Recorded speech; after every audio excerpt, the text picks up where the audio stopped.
So I was going to ask you, how did you start? Like, what's your history?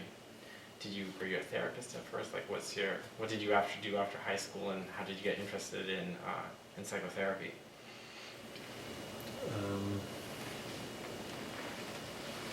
After having a sports career, I met Lisbeth back in 1973, and I liked her energy. I was attracted to the very strong energy she had. Okay. So I started to see her, and she kind of accepted me as a possible partner. Yeah. And within a year, so we moved together. Then, in a way, I said the following: that wow, if you can be the way you are by having the training that you have, I want to have that training. I want that kind of energy.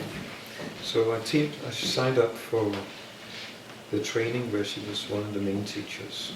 And in Denmark, that is like a relaxation education. We call it relaxation, and we later changed it to a balance between relaxing and contraction.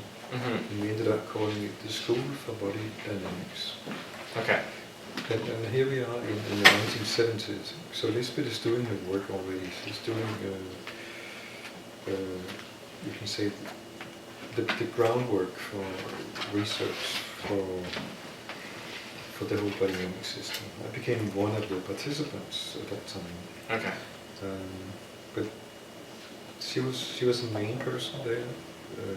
5 years of study, finding out which muscles has which psychological content and from which age level it comes.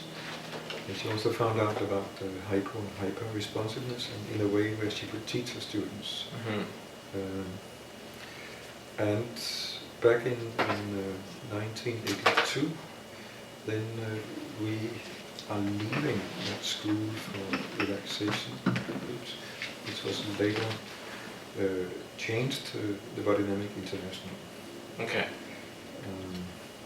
And back in 81, 82, we were 10 people working together to formulate it to be a psychotherapy system.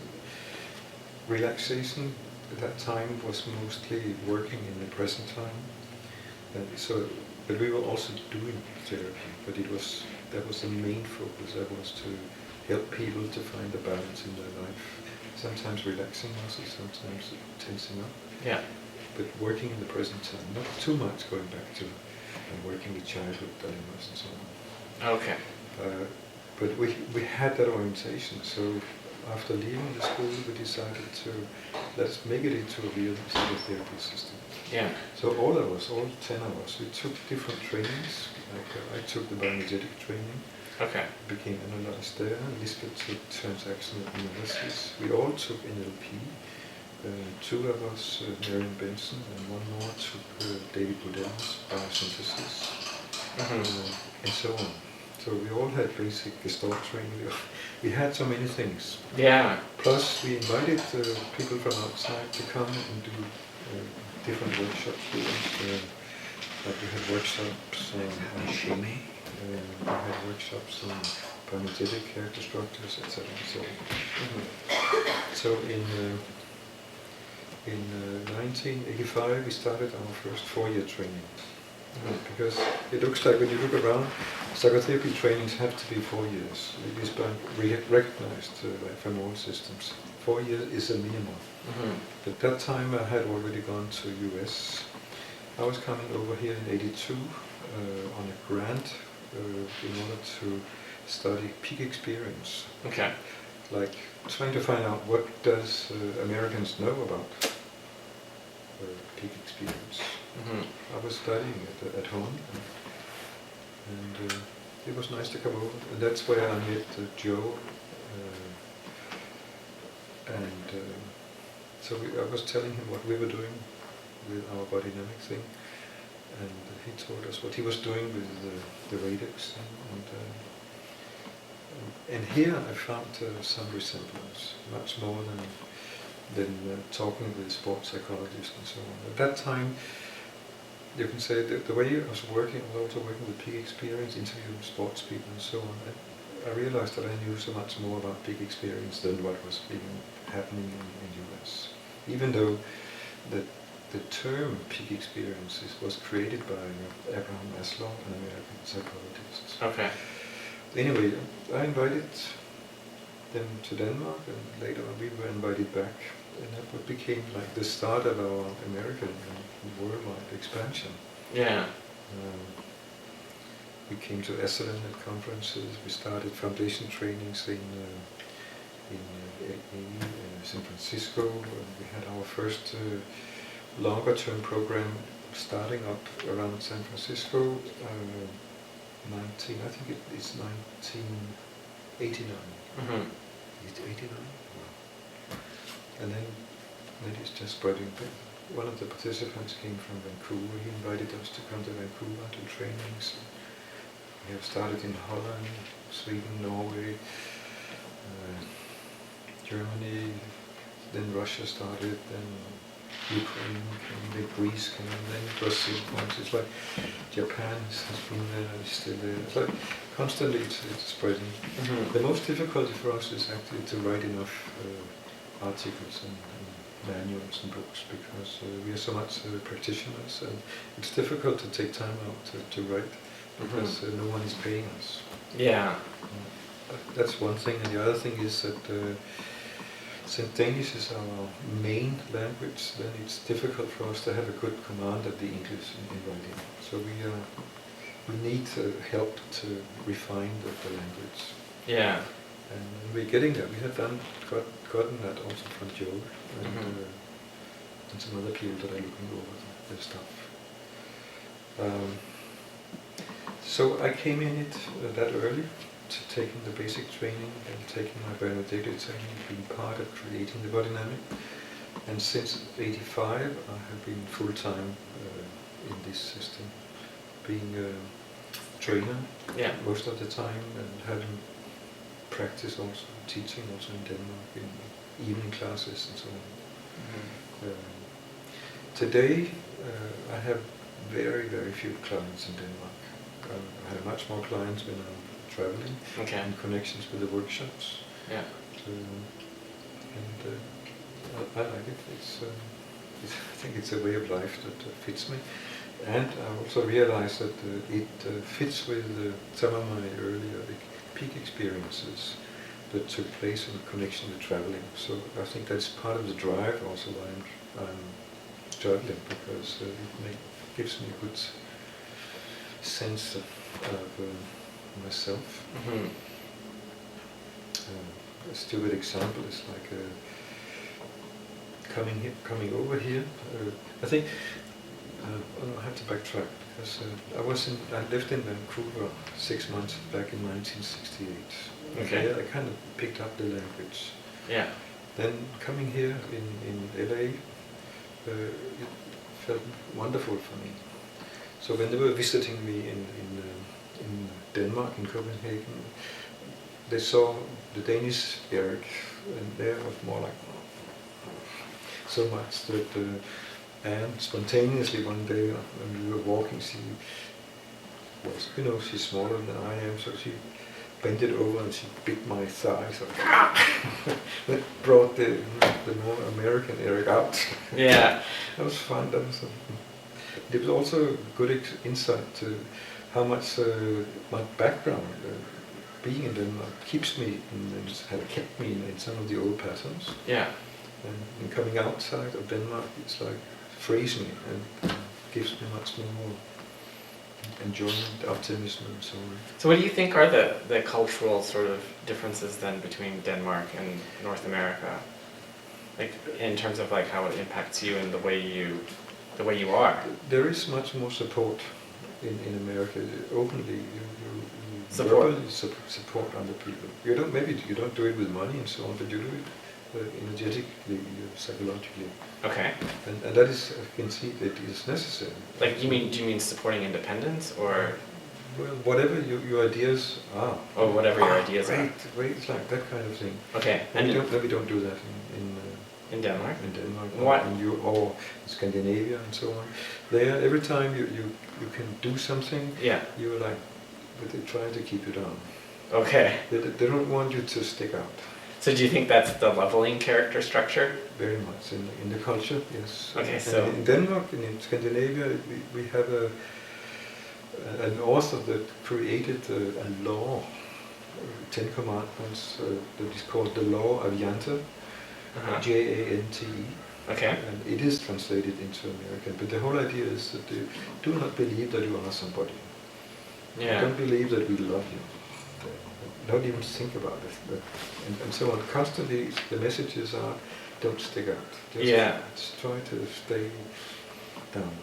Yeah. And there are many ways of saying that. Like if I, for whatever reason, should start to say something like bragging, then let's open the window. It smells in here, something like that. But Okay. sticking your nose up is it'll be cut off and so on. Yeah. So there is another saying that is that many Danes, they become famous when first in abroad, and then they'll be accepted maybe in Denmark. Oh, okay. Yes. So you can't become famous in Denmark. You have to do it outside of there. Yeah. But I'm not doing it in order to be famous. But that's part of the way that it is being kept down. So I wanted to ask you about bodynamics and sort of in its current state, and what do you see happening to bodynamics over the next 50 years, for example? 50? 50 years, yeah. So how do you see bodynamics evolving, like over that time frame, and where do you see sort of like the major areas where you think bodynamics can improve, and what that might look like over a fairly long time frame?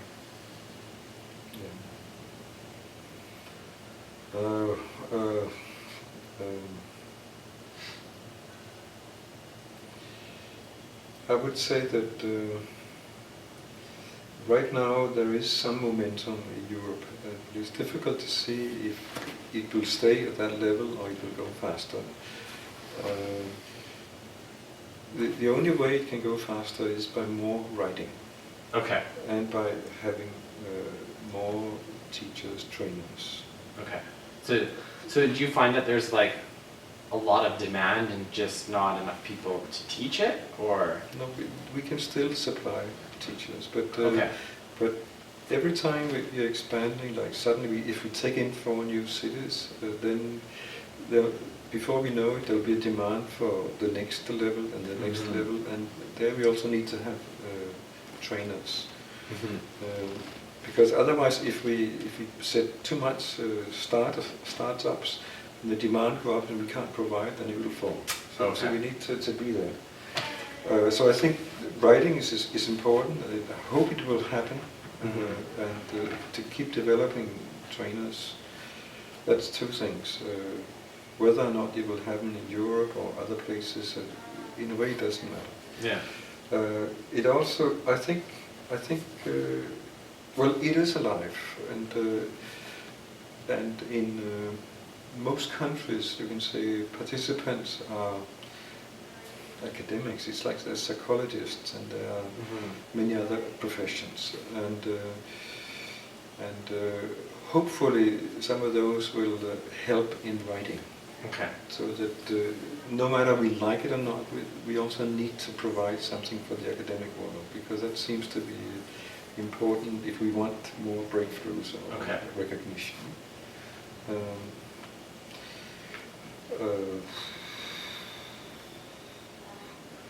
But many of the things we do, I think over the 30 years we have been practicing and showing it to people, and I think it still works. Yeah. Probably some people would need to maybe go over the initial research and see if they can reproduce it, or what had changed, because with all the computers and technology and so many things are changing, and it could be interesting to see how much has it impacted children's development, in the motor development, and how do we understand their cognitive development, and see how maybe that we can make some adjustments there to the way we see it. So it's a checking out our own theory. I think the practice is working. Yeah. But I think it could also be. I think there are many ways it could develop. Like I even think you said something about the muscles and character structures in relation to different illnesses. Yeah. Or then how do we do that?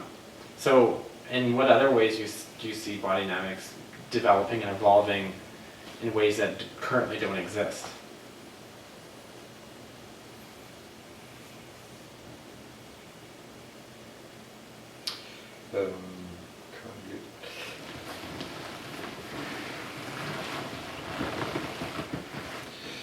Well, sometimes we are.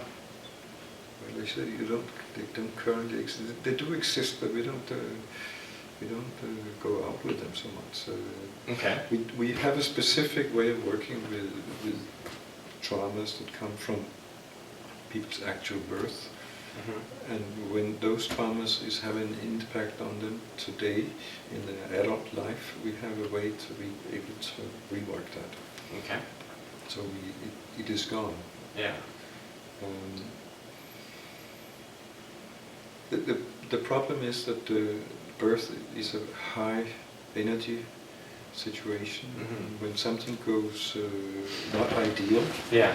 then whenever you come in later on in life, when you come in a similar high energy situation, you start to do what you did in the birth process, and your body just takes over. So when your mother was induced, anesthetized because of whatever, C-section or so on, then in the high energy situation later on in life, you kind of you fall asleep, so to speak.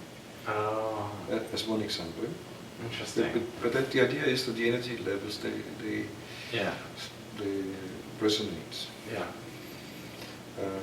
But that is one thing, and I have been transcribing our tapes from giving those workshops, but I still need to put it into writing so we can publish it. Yeah. Early on, we presented it at conferences and so on, and we can see that it is still unique and it's still useful. Wow. Then I know some people like to put our work with the physical together with spiritual development. That is not so much my situation. Sorry, what kind of development? Spiritual. Spiritual development. That is not really my interest. So who, like, do you have some names of people that are interested in doing that? Lisbeth is very interested in doing it. Oh wow. So, and what's she doing with it then, in terms of spiritual experience?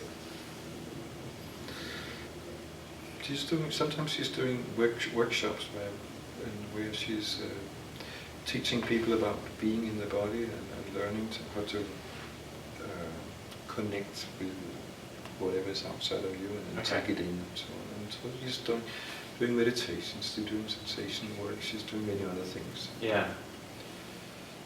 And helping people that have blocks that have to release them, so that they learn how to do it.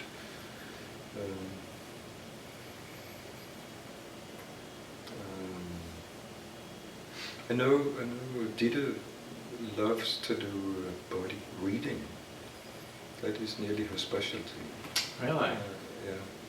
So what kind of body reading is that? Just looking at a person, or? That is looking at a person.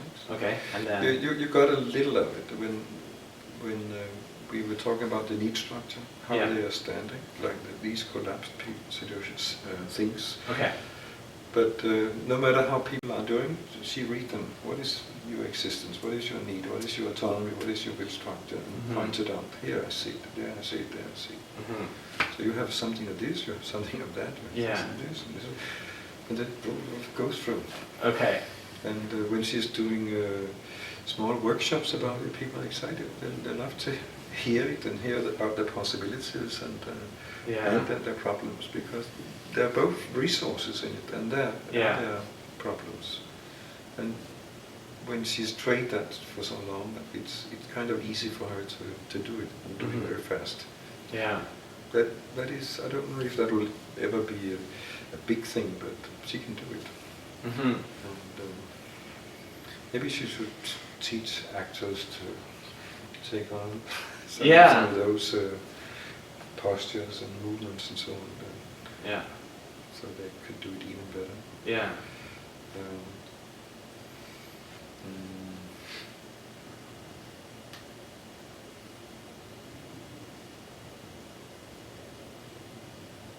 But I think there are many possibilities just to include all the many words that people from different character structures are saying. Okay. You could learn to put them into well, manuals and books and so on. I think there are many things we could expand on. Yeah. I have a whole thing about trying to catch the words. It's like I try to play with taking words literally, and therefore like including the psychological content that we normally don't think about. Like when one person said, I'm stuck, and we noticed that all her movements was before birth, and she's stuck, then she's actually, without even saying it or knowing it, she's indicating that she's very close to being born, and she cannot get out. Yeah. Stuck. We have seen that all the way back to the research that Stanislav Grof was doing, and so he indicates by different ways of saying it that you are in this phase, on that phase, and so on. Yeah. But there are many. In English you have many expressions that could be collected and put out as a body language in verbal, or not verbal, written. Yeah. Written body language, something like that. Maybe they could do that in Greek, because the words in Greek often have the meaning. That meaning is the word itself. Yeah. Like the word character we mentioned, it means wounding. Yeah. But you know what I mean with all the different words that actually exist, that have a psychological meaning. Yeah. And sometimes I like more for the fun of it, also in order to collect these words. I make competitions, like I have groups. So I say, okay, go in groups, and then you have 5 minutes to come up with as many body words as possible. That means backbone, tripping. It can be movement words. It can be just characteristics. There are many words about your ass. There are many words about your nose. I long believe, fingers and so on. Those come from people in the past more in touch with their body, Yes. and they use that. So there's an expression, get your ass in gear, which means put your power into what you're talking about, because the gluteus maximus muscle is the strongest. And that's what you need to do if you want to get. And then suddenly it's like if you are tired of one person being lazy, actually you want to kick him in his ass. Yeah. It's the same muscles.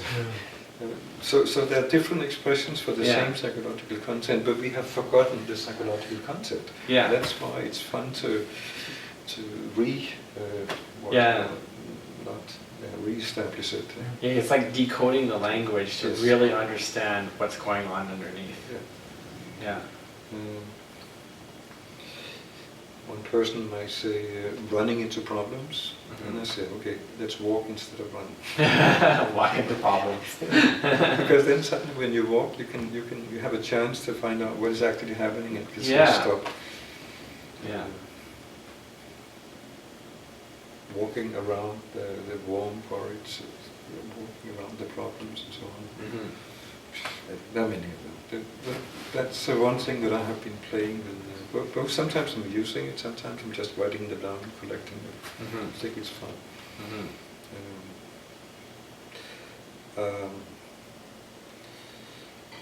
I know I'd love to write much more about our body model, because I think it's really working well.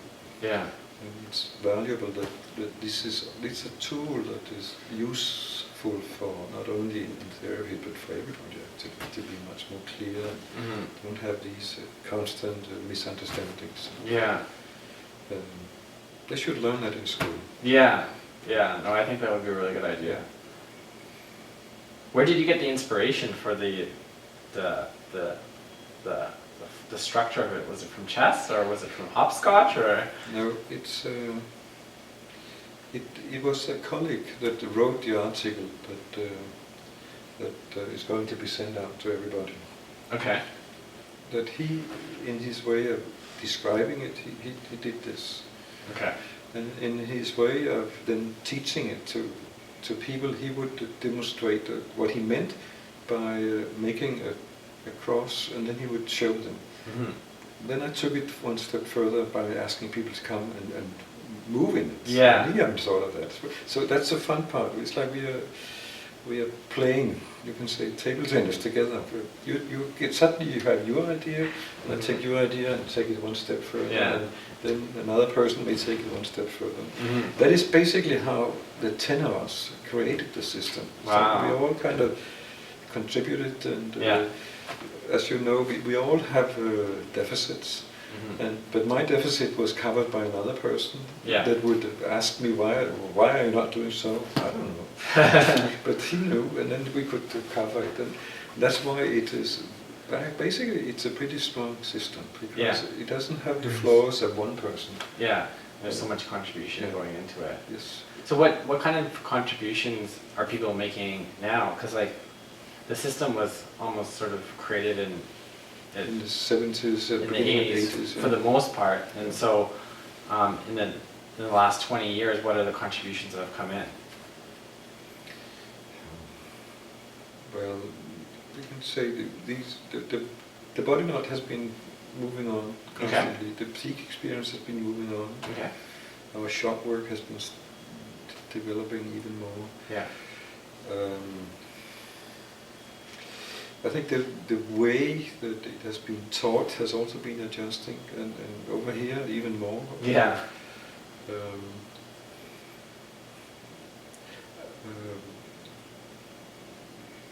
In Russia, they're having their theories and thoughts. Okay.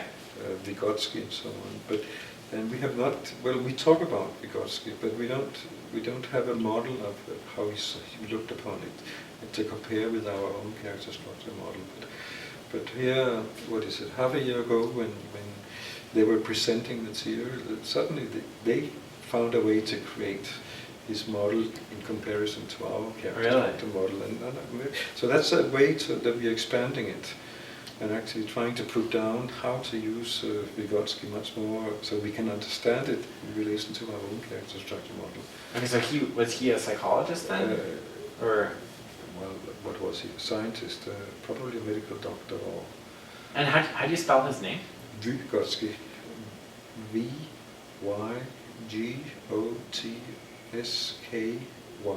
Okay.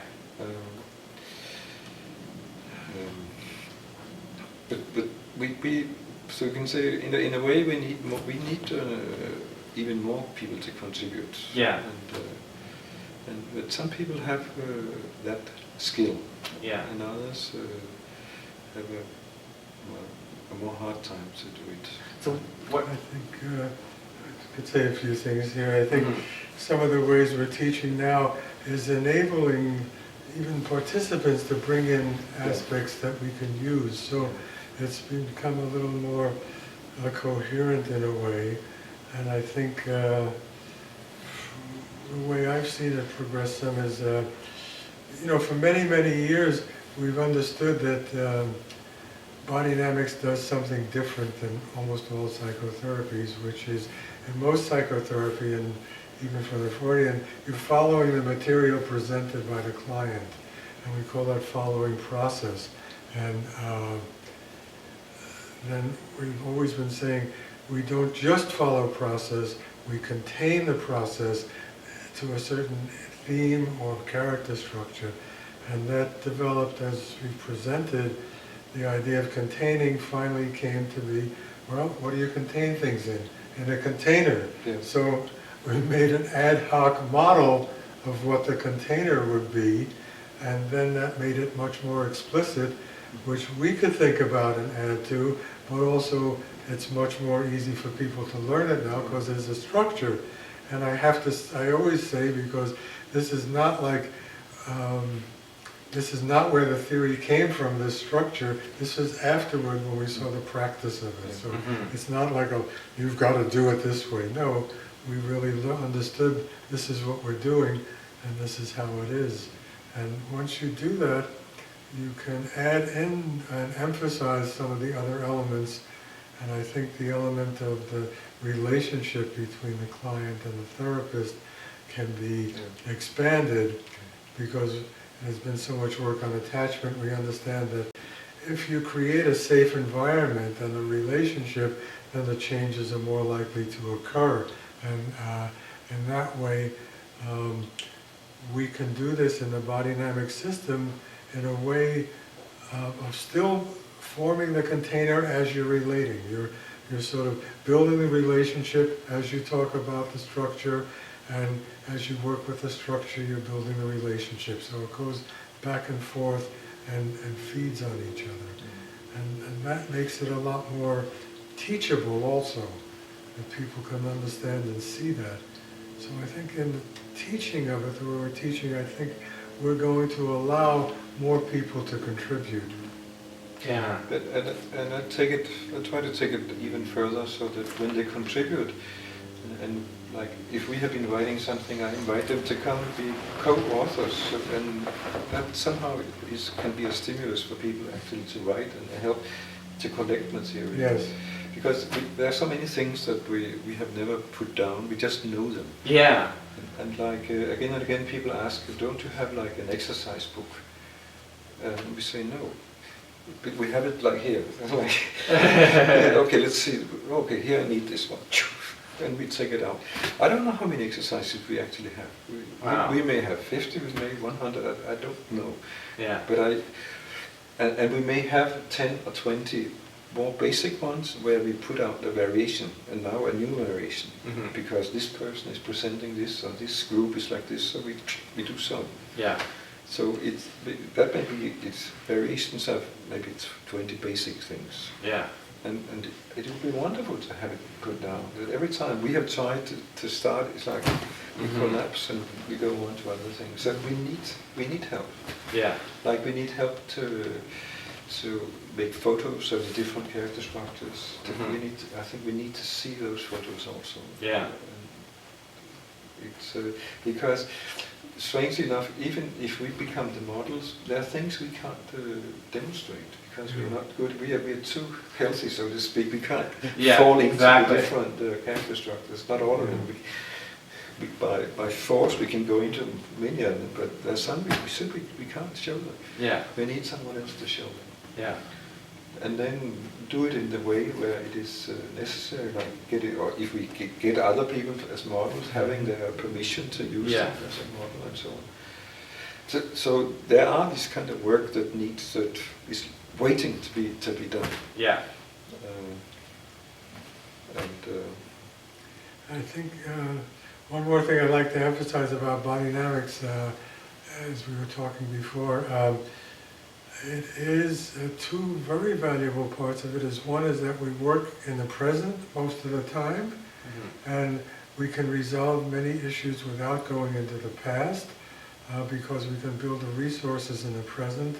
And the idea of resources is not just a phrase with us, because we know the specific resource that might have been missing at a certain stage, and we can build exactly that. And as we're building it, we're containing the person in the structure around that issue. So it's like we don't have to go to the past to do it, and we don't just build a general thing, we build the thing that they would have needed at that time to resolve that issue, and it makes it much more complete. And I think that's a way that the system is really powerful and can keep growing with that emphasis in the present and on what. And we do have, compared to many systems, we have an idea of what a healthy functioning is. Yeah. Mhm. with all the resources that you can get at each stage.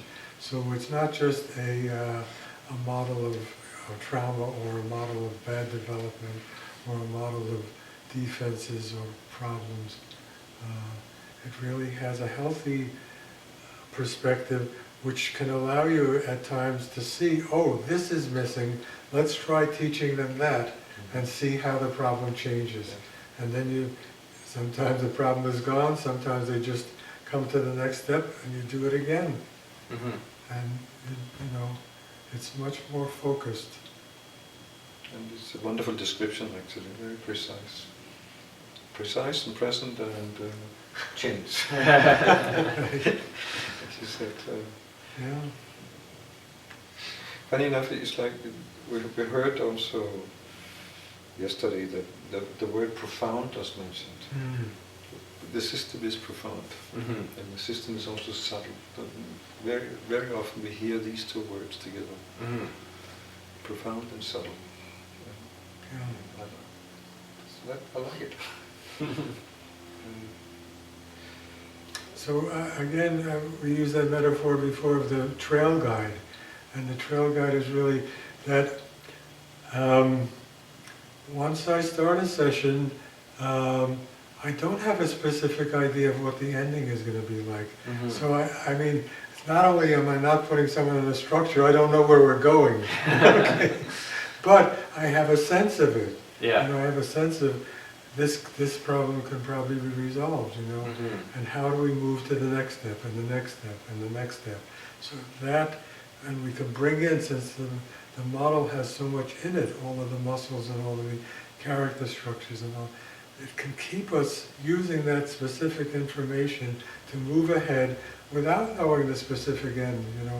A person could say, whatever, I won't do that again, I understand it, I see why I did it, and I don't know what they're going to say or do, but usually we get a good resolution without having an idea of what that resolution was going to look like for this person. Except, I like to say that it's like we work within a frame, Yes, so that we don't let them disappear from Yes. our... that's the container, but inside that container, anything Yes. can happen, Yes. Mhm. but it's going to happen there. Yeah.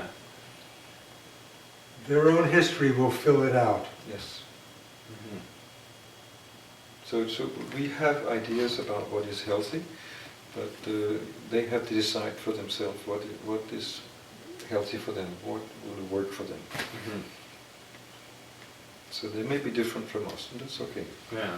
So I'm wondering, like people that are diagnosed as schizophrenic or bipolar, or like people that are in mental asylums that are like medicated, and the current psychological sort of models just have no idea what to do with these people, so they just medicate them, and so it's like current psychologists are really at a loss to help these people.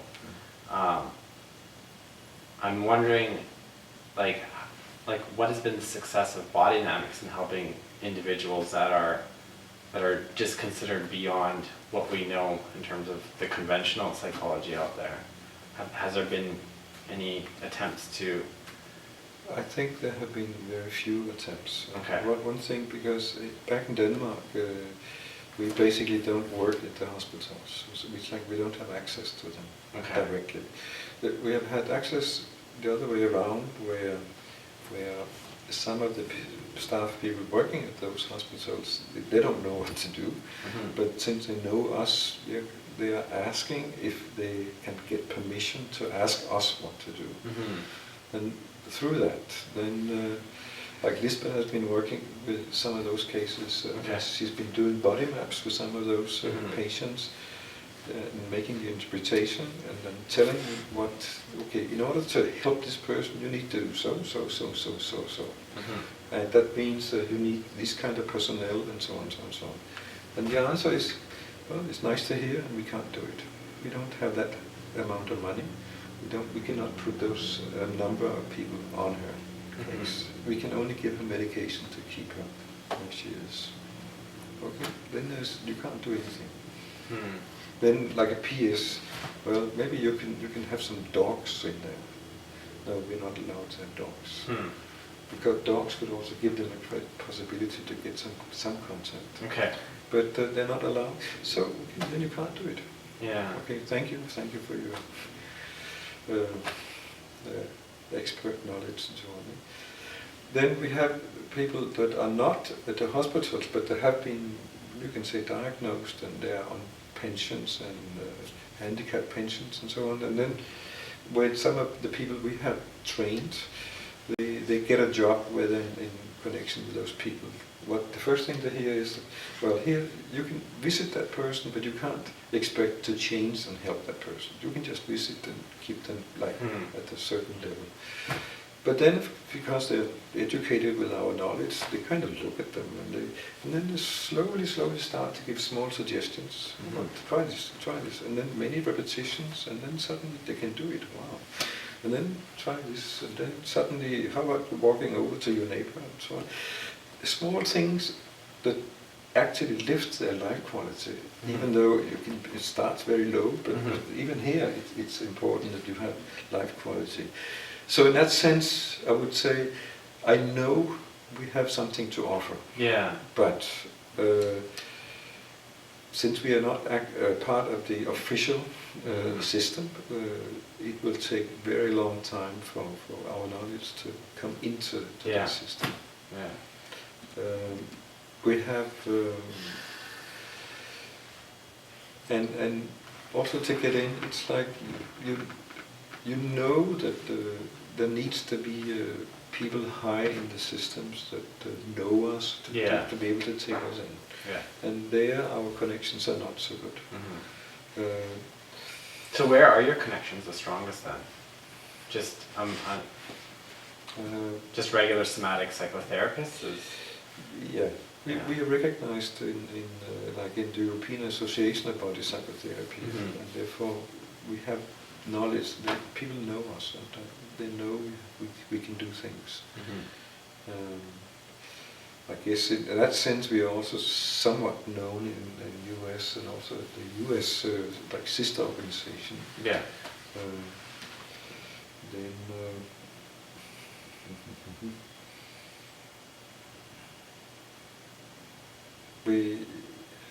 we have done a thing for soldiers, so-called veterans, Danish ones that come home because many of them complained that they're not getting a good treatment from the military and from the psychologists.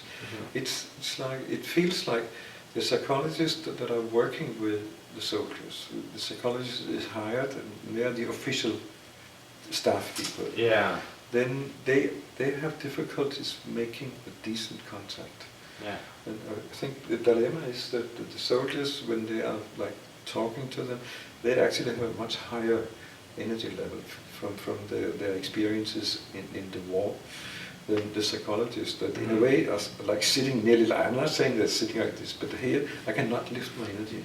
And I don't know how to make that contact. Yeah, so they're not being met at their level. No, and that's why they're like frustrated. It's like, you cannot hear me, therefore you cannot help me.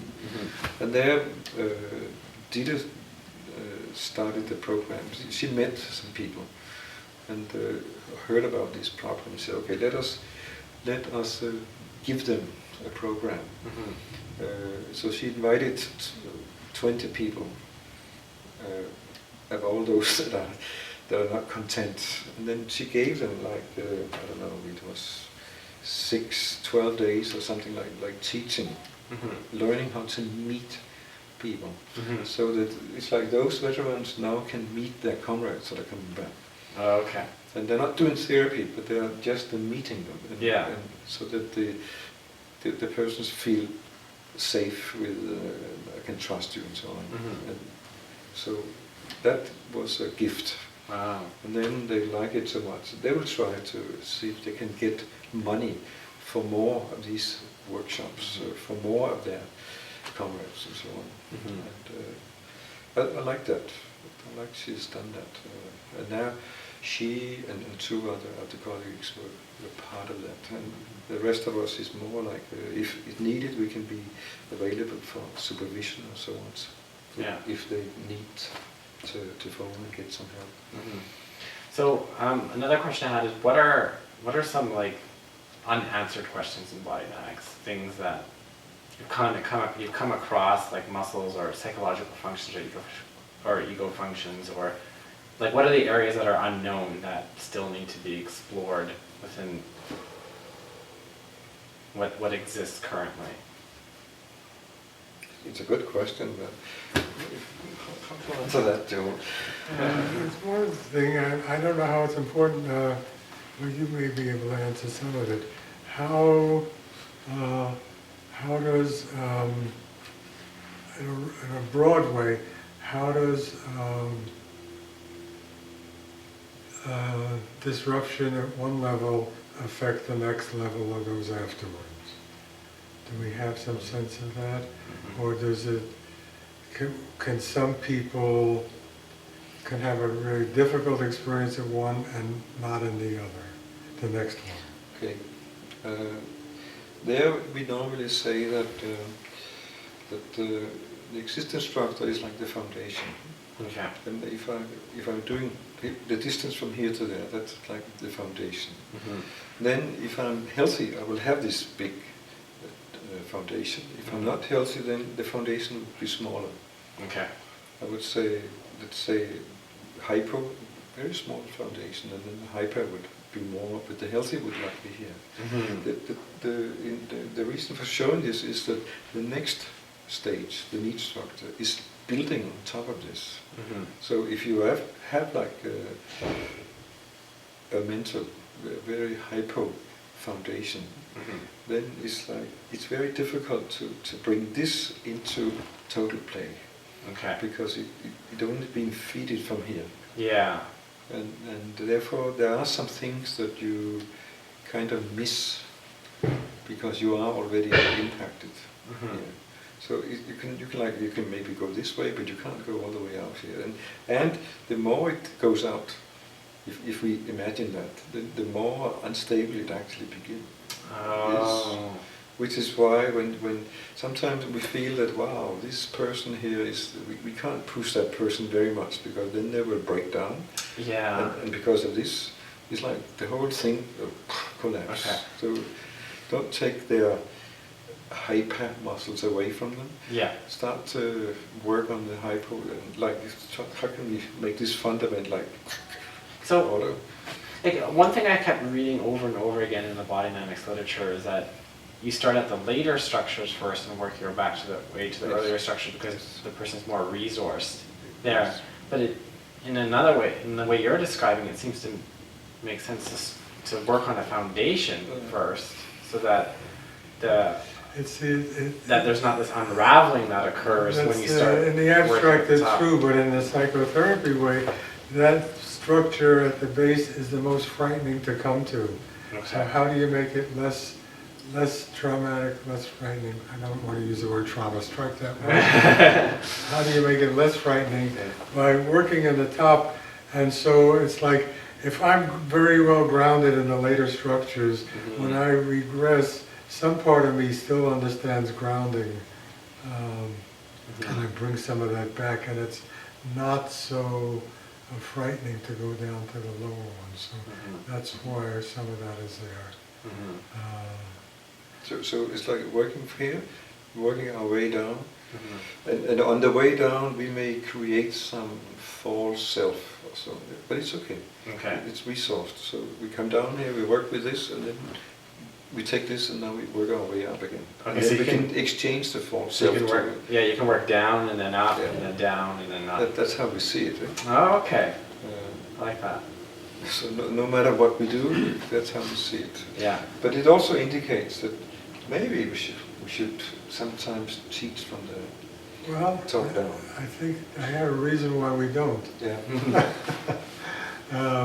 But it works out. You see, we were able to work on the early structures, and it was pretty deep in the recent training. Yeah. And you saw that. What I remember from the first training is that we did work from the top down.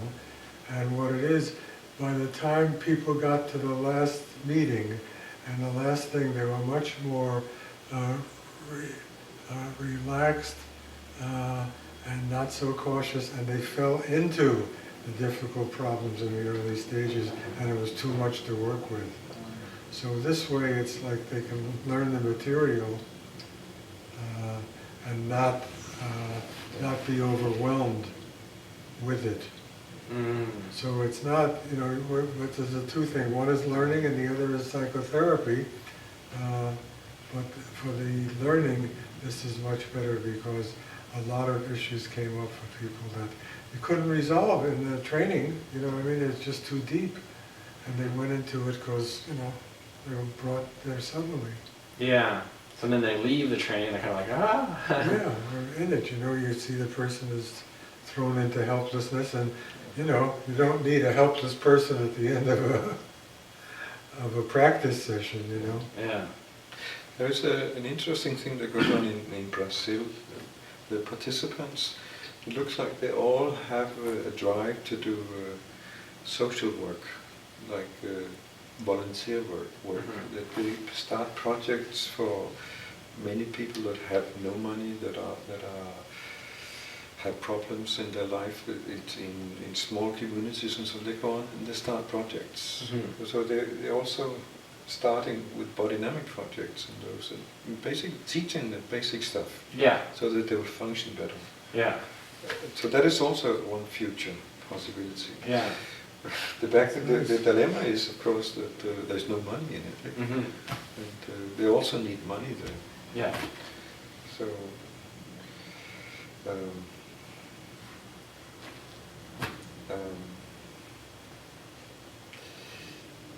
there is a whole drive towards letting younger and younger people start in therapy schools directly from university. Not from, it must be. So sometimes they can be even 18, 19 years old. But in many of the recommendations, you say that you should be at least 25 to get like maturity. Yeah. You're simply too young to. Of course, a few of them may do it. But it also becomes more and more academic that way. That is another dilemma.